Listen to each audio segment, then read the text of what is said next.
Hi, I'm Jason. Salut, je suis Jason. Bonjour, je suis Perry. Nous sommes actuellement au Clean Field Services, près de Drayton, pour vous parler des bonnes procédures de nettoyage de pulvérisateurs.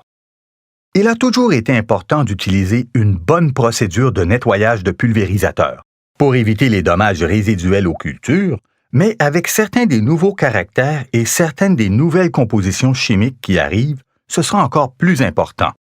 Perry, en 2012, vous avez eu un problème de résidus d'herbicides qui ont contaminé une application de fongicides, n'est-ce pas?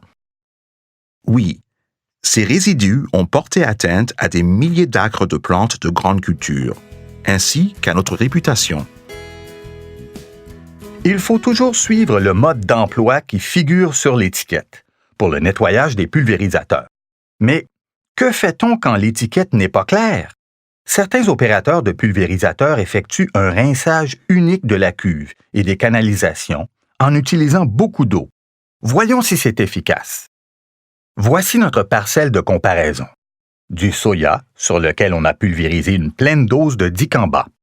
Après un rinçage avec beaucoup d'eau, nous avons pulvérisé les eaux de rinçage en suivant le mode d'emploi qui figurait sur l'étiquette. Ce soya est très endommagé.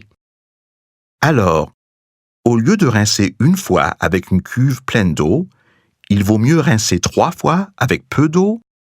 Oui, les recherches ont démontré qu'un triple rinçage est très efficace pour réduire les résidus de pesticides, pourvu que l'opérateur du pulvérisateur soit appliqué. Il ne faut pas laisser les produits dans les canalisations.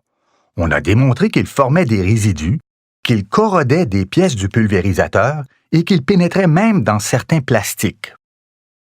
Remplissez la cuve à environ 10% de sa capacité et faites circuler l'eau pendant 10 minutes en utilisant une buse de rinçage. Assurez-vous d'utiliser une source d'eau distincte ou un antirefouleur pour protéger votre approvisionnement d'eau. La buse pulvérisera l'eau à l'intérieur de la cuve plus efficacement que n'importe quel tuyau, et elle réduira vos risques d'exposition à des pesticides. Pulvérisez les eaux de rinçage diluées sur la culture qui est indiquée sur l'étiquette. Vous pouvez voir que l'eau du premier rinçage contient encore beaucoup de résidus de pesticides. Remplissez encore la cuve. C'est au deuxième rinçage que nous ajoutons un agent nettoyant si nécessaire. Après le deuxième rinçage, les dommages au soya sont considérablement réduits, mais des cultures plus fragiles seraient encore très endommagées.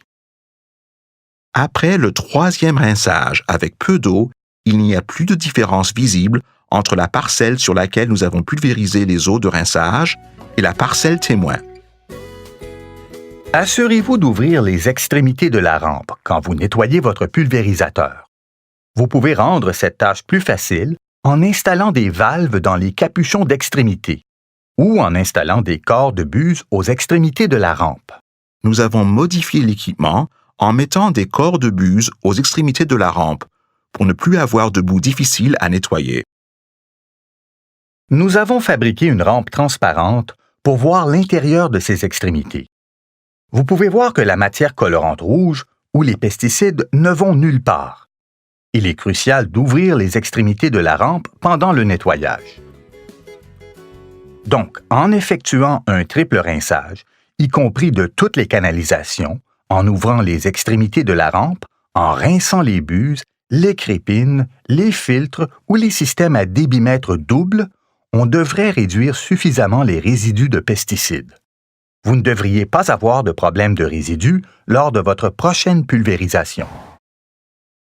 Le fait d'effectuer un triple rinçage chaque fois que nous changions de produit et, à la fin de chaque journée de pulvérisation, a fait toute la différence pour notre exploitation.